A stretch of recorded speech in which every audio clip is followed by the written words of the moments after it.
Hey there folks, Kozzi here from Pick One, Pack One. How's it going?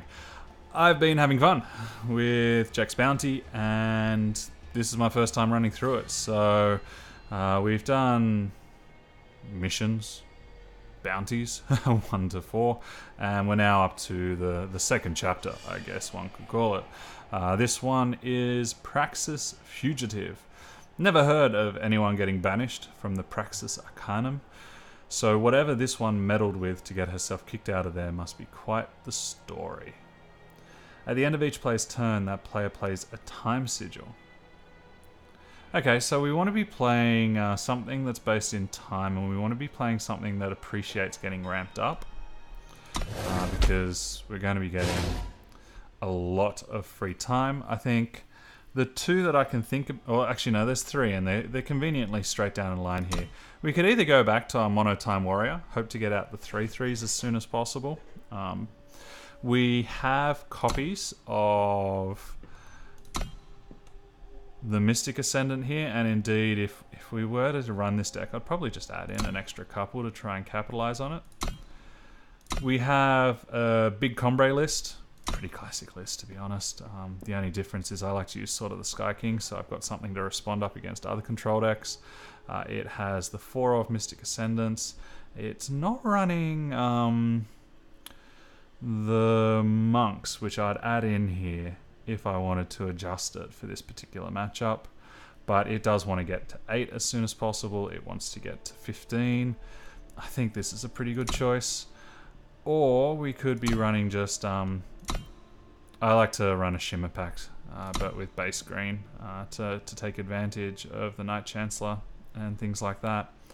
But I think Big Combrei is probably the way to go. So let's just get out of here and we'll make a duplicate deck. If we go back to my profile.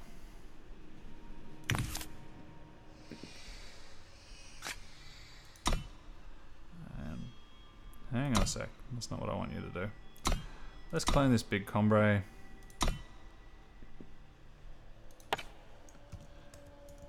Campaign, Combrei. And all I really want to do is to add in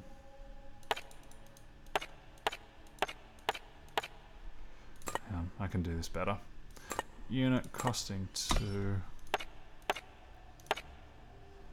I want to add in a playset of these Awakened Students. Because if they get down on the table and I get the power coming through, then they're going to get huge in no time. To make space for it, I like my Wasps, I like my Silence effects, I like my Titan, the Great Parliament is great, Harsh Rule is probably useful here. I don't think we need the Sword of the Sky King, I don't think we need the Protect.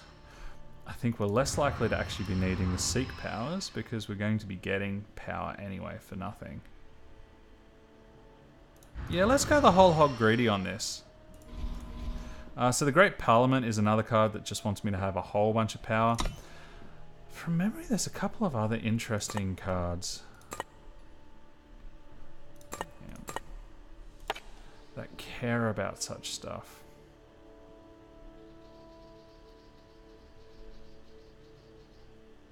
Maybe the Temple Seeker, oh that's very expensive.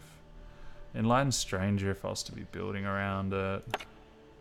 No, I remember things that are in the slightly more reasonable range.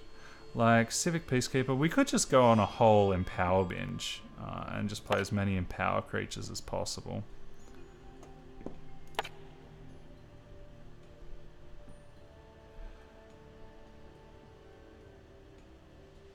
Yeah, do we want to build a deck for this? Let's see what fun we can have. Let's build a deck. I feel as though I've messed around for a little bit, not doing too much that's super exciting. But let's go the whole hog and see what we can actually do if we put our minds to it. So I want those. I could be tempted into the Civic Peacekeepers. And then are there any non-unit Empower cards? Yeah, the Staff is okay, but not super exciting. Gilded Glaive would be good if we're playing on a lower curve. No. Okay, so let's see how we build this out. We don't really need the Temple Scribes in the same way that we used to. I feel as though this is the deck where we're going to go ultra greedy. Probably a couple too many Pillar of Amars there at our top end. And likewise for the Civic Peacekeeper, we might not need that many. And if we're going creature heavy, let's drop down 1 on the Harsh Rule. We have our Order of the Spires. Let's just replace those out like for like there. And we'll keep the Find the Ways, if only because we want to try and make sure that we find our Justice Sigils. Yeah, let's go for something like that. So we're basically, in knowing that we're going to be receiving constant power, we're going to be trying to abuse that as much as possible with as many power cards as we can. I think this could be sweet.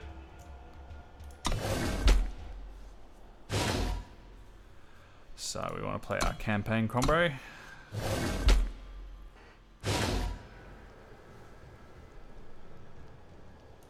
I hope it's not a time sigil from your hand. I hope it is that you just get a time sigil. And yeah, we have a whole bunch of empowered creatures. Not the best curve in the world. Missing the second green. But the Mystic Ascendant in particular is a card I want to see. So let's give it a shot. They're playing Echo cards. I wonder what they've got. You're too late. Is that a quote? You'll always be too late?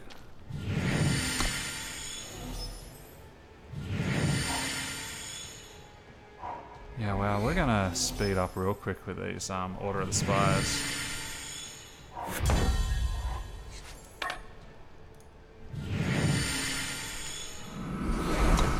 Okay, so that's what they're trying to represent with these extra time, is like a state of flux or something.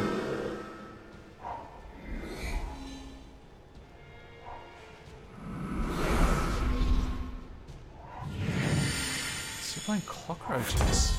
I wonder why.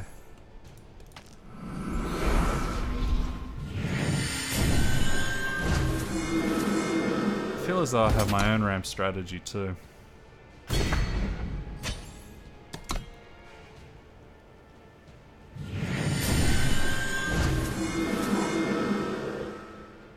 We're probably not even going to get time to see Mystic Ascendant do its job.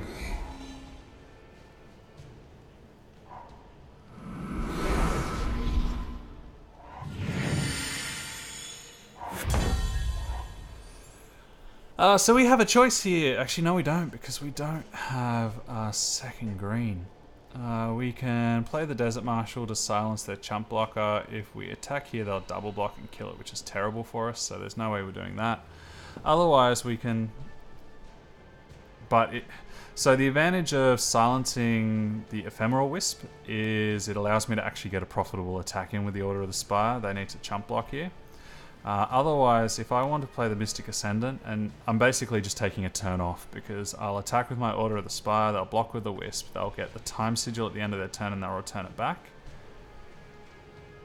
I'm happy to wait a turn though. I have a whole series of silence effects in my hand. And now that we get to start drawing some cards, we'll be able to find our second green in no time. And the more cards we draw, the more extra sigils we'll be able to get. And the more silence effects we'll be able to use on annoying cards like this. So we do have a unit to play something terrifyingly huge. And if we wanted to, we could go 3, 6, 8, next turn have power up to use Vice-Chancellor. Sounds like an idea. So we'll start off killing here. We could flash this in, but I want to make sure that I kill here. They're holding 3 up, which means that they could have a Wasp. And if they have a Wasp, I'd rather lose my I'd rather lose one of these silly beefcakes than my Mystic Ascendant.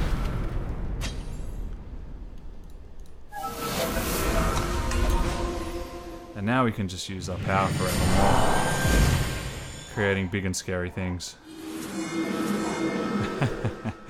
Although, I imagine that these are probably big and scary enough as they are.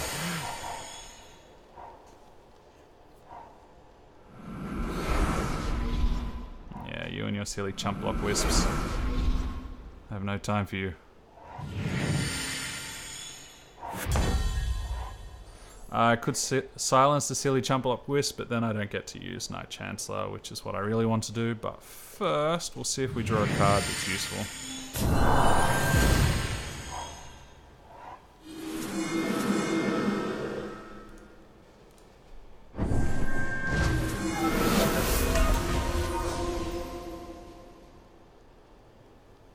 That's not bad at all.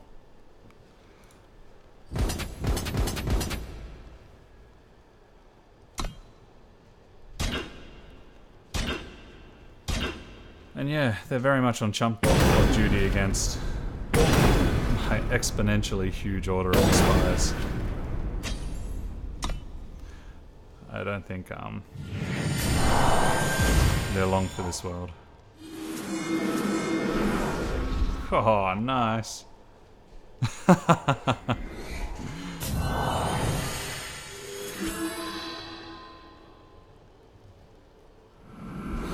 I'm not even that unhappy them getting an extra chump blocker. I don't think it's going to make too much of a difference, to be perfectly honest.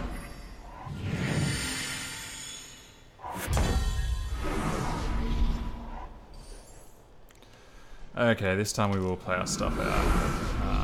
If I'm to play the Order of Spire, then play a Sigil, I'll still have power left to play the Enforcer, so whilst I think it's a little bit of a moot point,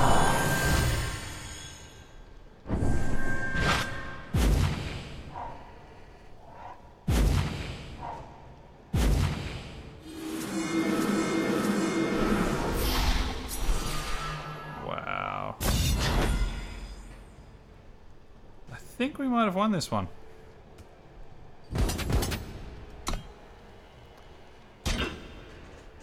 $512. $512. Yeah, that's a little bit silly.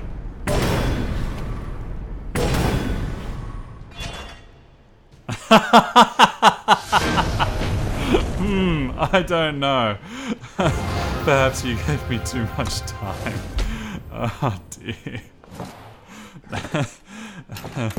I'm pretty sure the writing was on the wall for that since turn 3. Passage of Eon, silence all enemy units, kill all enemy attachments. It could have been useful for them against me with the particular deck that I built, but yeah, I don't like the chance. Okay, Praxis Fugitive. Done. Up to the Mad Dynamancer. Too much magic can twist a man's mind, and there ain't nothing I hate more than a cracked up mage. Oh man, the English teacher in me. Guys, you make a fantastic game. This is just one of my bugbears, hey. Take this one down fast, not in the mood to be growing scales.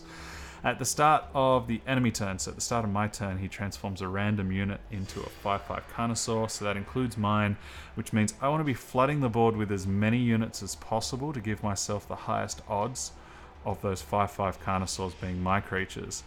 This is sounding like a Stone Sky deck to me. A Jito deck, rather. So let's take a look in and see what I can build. I'm not too... I don't want to duplicate this Jito deck like I did with the Combrei, because I'm not actually too unhappy to mess around with it. I think what I want to do is get rid of those Lurking Sanguars and stop them straight away for the equipment that gives me more creatures.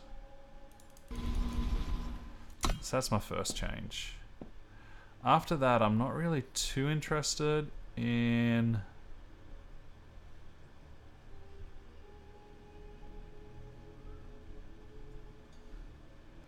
things that are expensive and slow me down a lot. So let's cut a couple of those Bandit Queens. I can possibly afford to cut a couple of rallies. And let's see what other fun things I can find. Do I want to Praxis Outlaw? Try out the new cards, see what they look like? Sure, let's give that a shot. It might chunk up my hand a bit too much. Are there any other spells that just allow me to go ultra wide?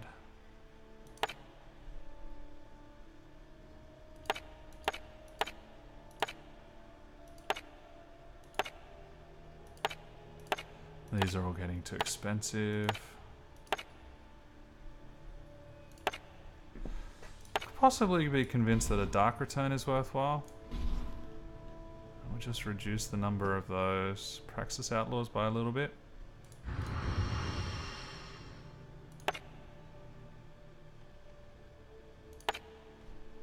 Oh, look at that, I've had some new special cards since.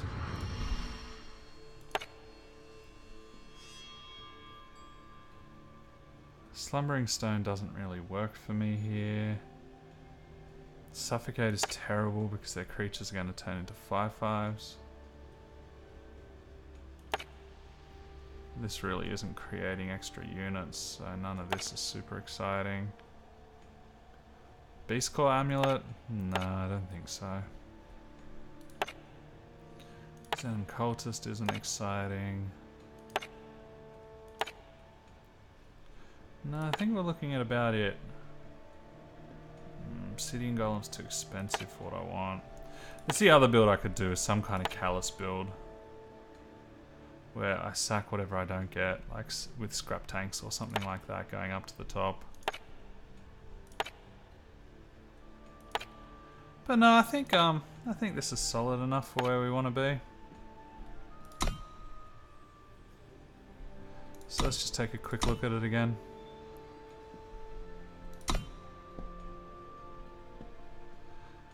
Bunch of 1-drops.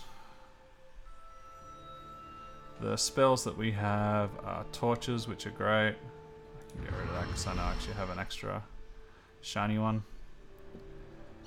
Not many rallies, which I think I'm happy with. We'll try out the Praxis. Actually, you know what? Let's get rid of the rallies entirely. And let's have a chance to see how good these Praxis Outlaws actually are. This is meant to be a bit of fun, so... Alrighty. Let's go as wide as we can. We want to see a whole bunch of tokens. That's not the hand that we want for this.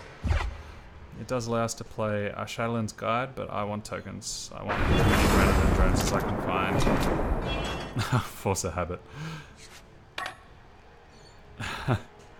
Why? This seems pretty fun. Okay. So they're fixing their power. I wonder why.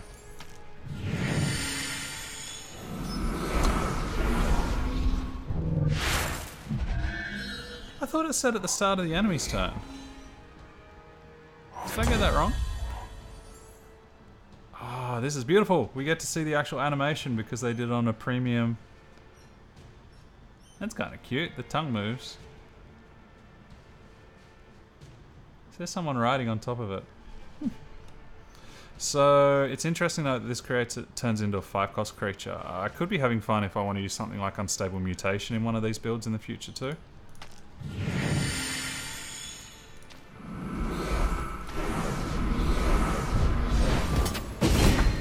Swing in with the team.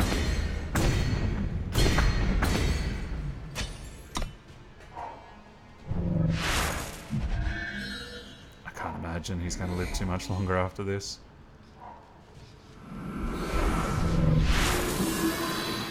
I'm sure there's more to this deck than what we've seen.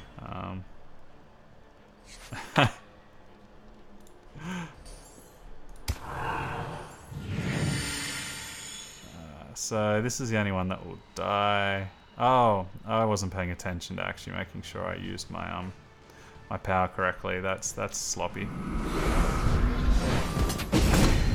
That's very sloppy indeed. I was too busy thinking about making sure I got use out of my diplomatic seal.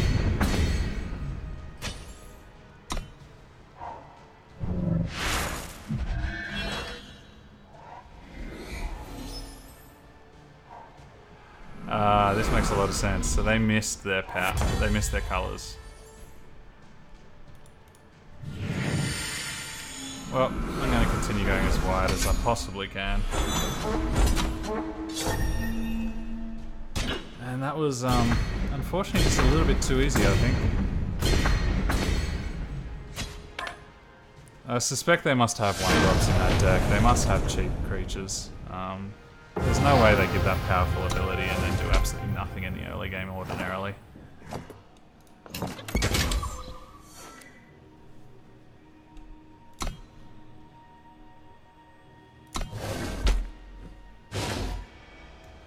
I'm half tempted to run it again because that just felt so sillily quick, but I'm also aware that I could get bogged down on some of these, so we'll keep running through it. Up to Grenadin Revolt. Grenadin are a nasty bit of work. They're good for hauling Shiftstone down in Stone Scar, but all that time below can send them high wire. Seems they've lost a whole shaft this time, and we're left cleaning the mess. So enemy Grenadin gain. Oh, perhaps when they were talking about this, the enemy turn was referring to it from my perspective. So on his turn, I was seeing that as from his perspective of the enemy turn. Okay, so they're Grenadin gain random battle skills. So it means they're going to be going massively wide, so I'm going to want sweepers that can kill Grenadin. That sounds like it's my Feln control deck. And what I might do is I might also just shore it up a little bit. Oops.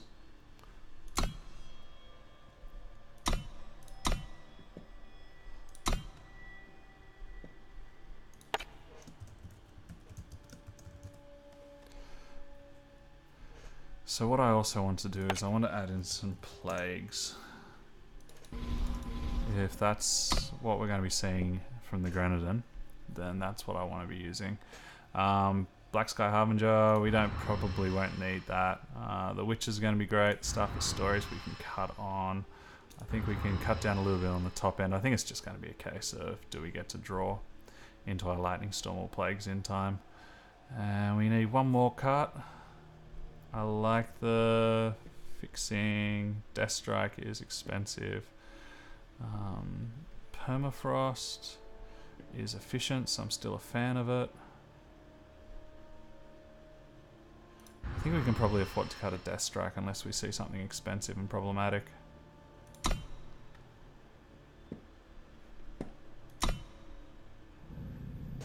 Okay, into the campaign we go.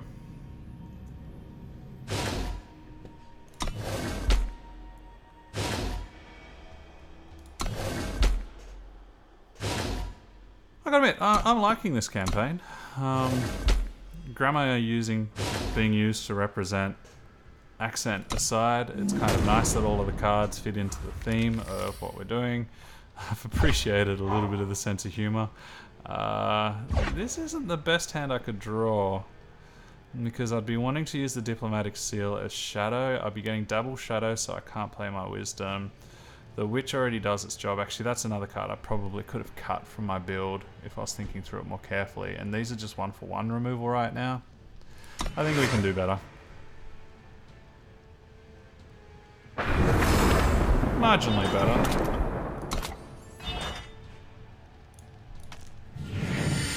We'll make sure we get our second Shadow now, so that Death Strike is online. And we just need to hope that we draw some board wipes or draw cards. Or okay, someone does double damage, so that's not the end of the world.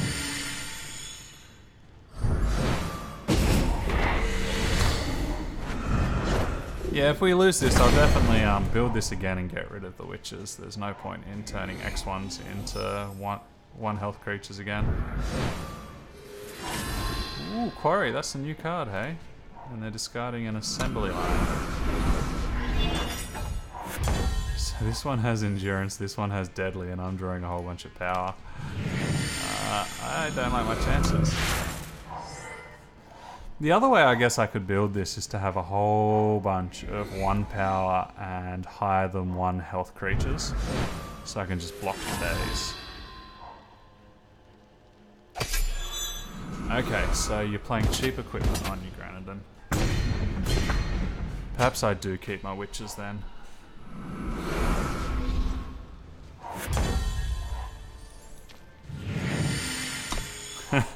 Flying, ticking Grenadin. I love it. I love it, I love it, I love it. We'll save ourselves some life.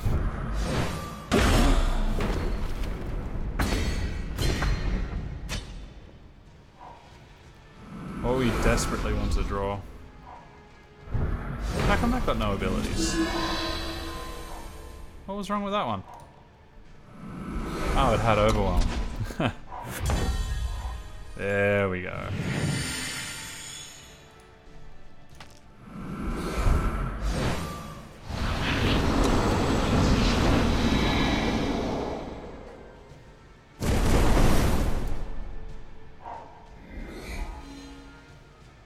Have we weathered out the storm?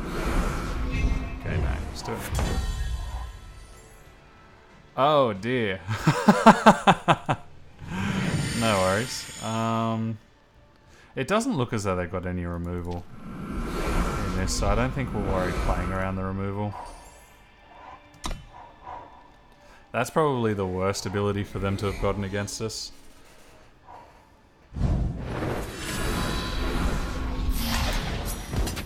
Okay, so Deadly, Overwhelm, Lifesteal.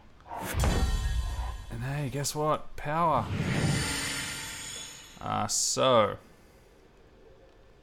let's look at the clock. They're doing 5 damage to me, which means they've got me on a 3-turn clock. And I can do 5, 10, 17. So I think we just need to hold back the fort and hope that we draw into some removal. Not trading off for the Deadly. So that's a smart attack, which I probably should have thought through.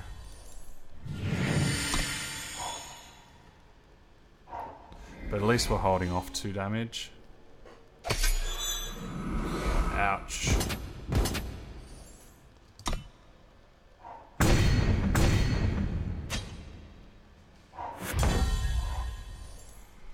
Okay, that helps.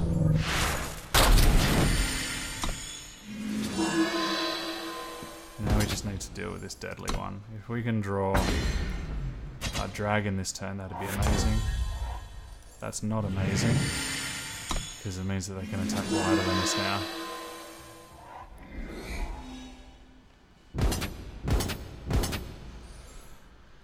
And we are a goner. Okay. The other mistake I made was I definitely played my Plague too early then. I forgot that Unblockable was one of the skills that they could have gotten. And so I think I need to save my removal for when I see truly problematic abilities on those Grenadin. And you know, that was a terrible hand that flooded out as well. This hand could plausibly be much better, but I need to draw runner power. If I do draw a runner, I get a 2/5, which is the start of good things. I think it's too hopeful on drawing power, and I think I'm likely to get a hand that's just as good. And this is precisely that. Zoink.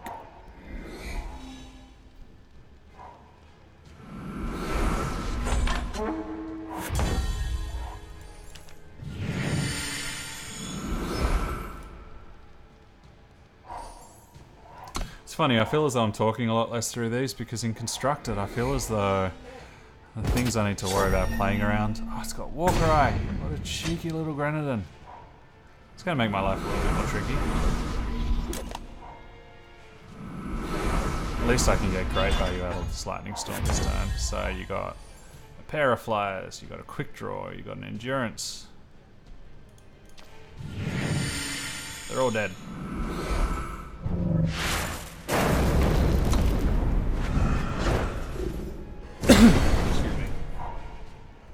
Nice to have this in reserve for whichever next Grenadin represents a huge problem for me. Endurance I don't care about. The fact it's become a 4/3 is a little bit annoying. But we'll save this Virus Sigil. The thing that matters most to me is getting Aegis and flying on this guy, so we'll take Primal Sigils here. And we just need to stabilize our life total against this dude.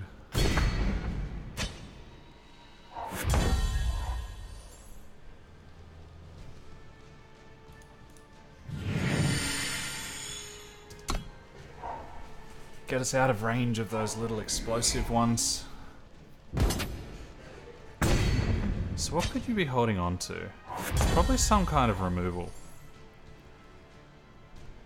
And if it's some kind of removal, do I really want to be offering up my Champion of Cunning? I can't guarantee that I'll get Aegis on him anytime soon, so I think I just need to.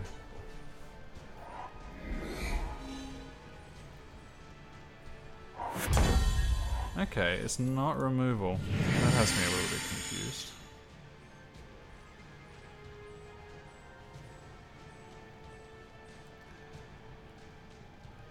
So what I can do is I can either play the Witch and get it down to a 4/1. I could play my Harbinger right now, knowing that next turn I can play my Witch in the Virus favor anyway. This allows me to start attacking in. Yeah. Either way, I'm going to be losing some utility on the Witch. I just want to take it a little bit conservative in case they can kill whichever blocker I have, so I don't want to attack quite this turn.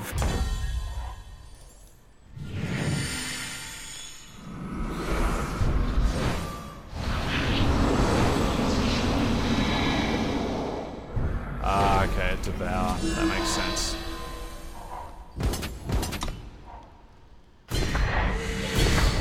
And yeah, I now feel as though the corner's been turned. I can't see too many sequences of cards that I'll lose from.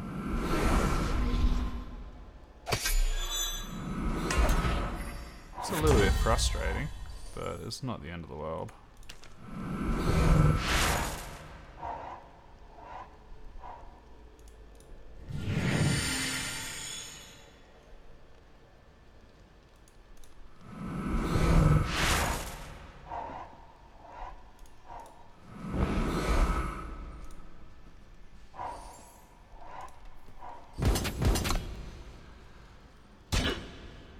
The reality is I'll be nervous on blocking this guy on the next turn anyway, because they could have some kind of spell to pump him up. I'm not exactly sure what's in this list.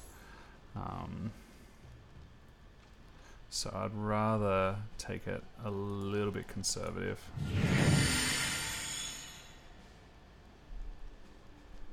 Do I have enough to do both of these? Yeah, I do.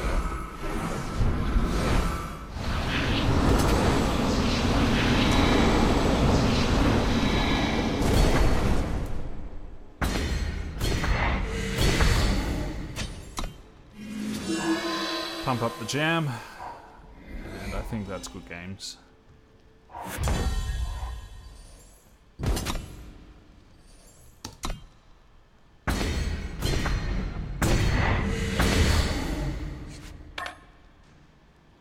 This guy's a wuss. Whenever he goes up against something sweet, like there's not some kind of bandit or desperado. He instantly wants to get out of there. Like, we're up against some sweet quarrying drones that have gone, you know, drunk too much of the kryptonite Kool-Aid and have developed superpowers. And all of a sudden, he doesn't want to hang out. Likewise, you know, you have one dude who wants to go Island of Dr. Moreau on people, and he's gone. Anyway, let's go to the lair of the beast. Livestock have been disappearing. Yeah. And last night, a ranch hand got taken. That's what comes from settling this close to the shadow.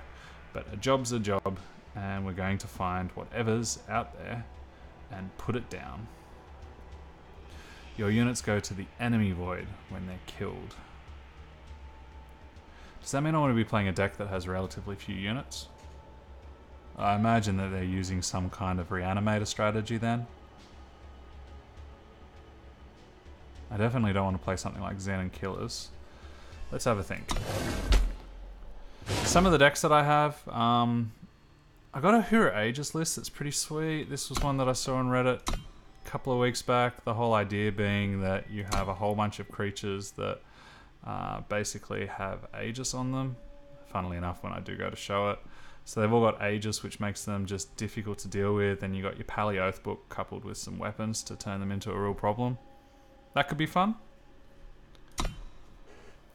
Otherwise, what else do I have? I could go big Combrei because it doesn't rely. Film Control is probably ideal. Or I could definitely go a weapon, down the weapon option with an armory deck. This one has more units than usual, but it's all designed to try and pump up the weapons. Let's start off with this Huru deck. I love it. It was developed on Reddit. If I would have known I was going to be playing it, I would have looked up who the originator of the list was, but you know who you are, and props, mate. This is a sweet, sweet deck. Very much a meta call in ranked, but when the season started, I had a lot of fun going up to probably about Diamond with it. Short 1 power, but I think I'm okay with it. Oh yeah, and the sweet combo of Crown Watch Cavalry onto whatever's already got Aegis. A lot of fun.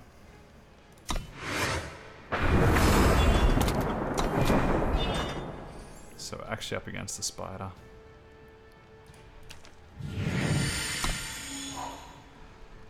In this deck, the cards that need double green are the Valkyrie Enforcer. The weapon doesn't. What needs double blue? I can't remember. So I think we'll just go double green. It's been a little while since I've played this deck in ranked, to be honest. And so they're playing Xenon colors. I wonder if it's similar to the Xenon Killers list. If I'm to cast anything, it will be a Thunderbird after this. And yeah, if these Warcries start to hit on these Crown Watch Cavalries lower in the deck, that's when you start to have quite a bit of fun. If this is a Killers style list, then I might be in a bit of trouble. And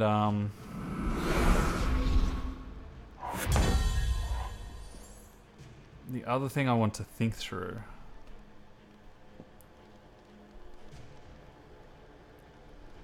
is what's the casting cost of the Spider that we've seen the previews on? I think it's about 6, something like that.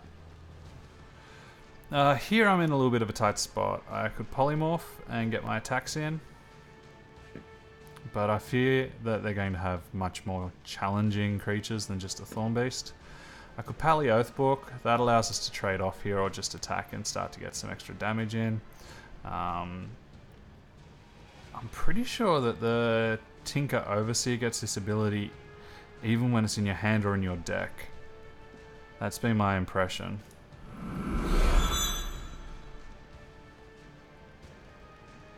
No. Okay. Maybe it was a Warcry then that I saw the Overseer come out bigger on and I drew the wrong conclusion. Okay, live and learn. I'm glad to have learnt that lesson. Alright, so going to the skies was definitely a good plan. Still a little bit short on usable things to do. Worst case scenario, I guess we can start attacking for 6, holding up a backlash. Sure.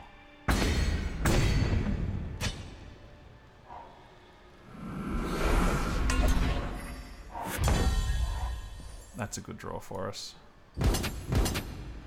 So this is +2 damage. So I could either attack for 6 this turn, 6 the next, which is 12, and then 6 is 18, or I can attack for 4, then 5, then 6, which is 9 plus 6 is 15. So yeah, I guess we attack with everybody.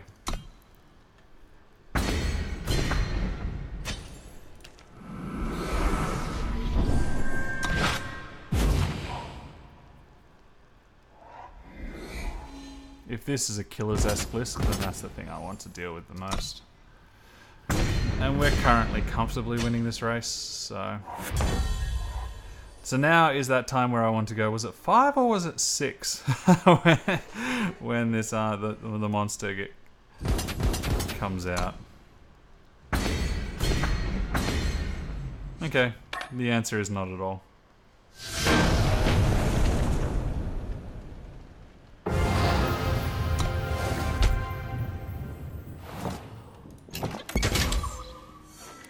It was 7.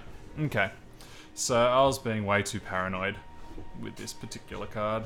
But yeah, would have blown me out if I wouldn't have been using my Oath Book individually on a creature. I don't like the fact that it throws us out of the campaign. So we need to proactively go back in. But there you go. We've finished off the second section of the campaign.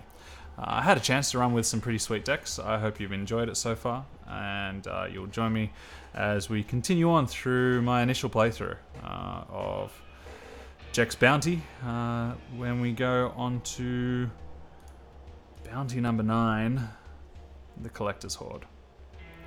I've been Kozzi, playing for Pick 1 Pack 1. thanks for watching, guys. I do appreciate you choosing to spend part of your day with me, and I will see you guys in just one moment.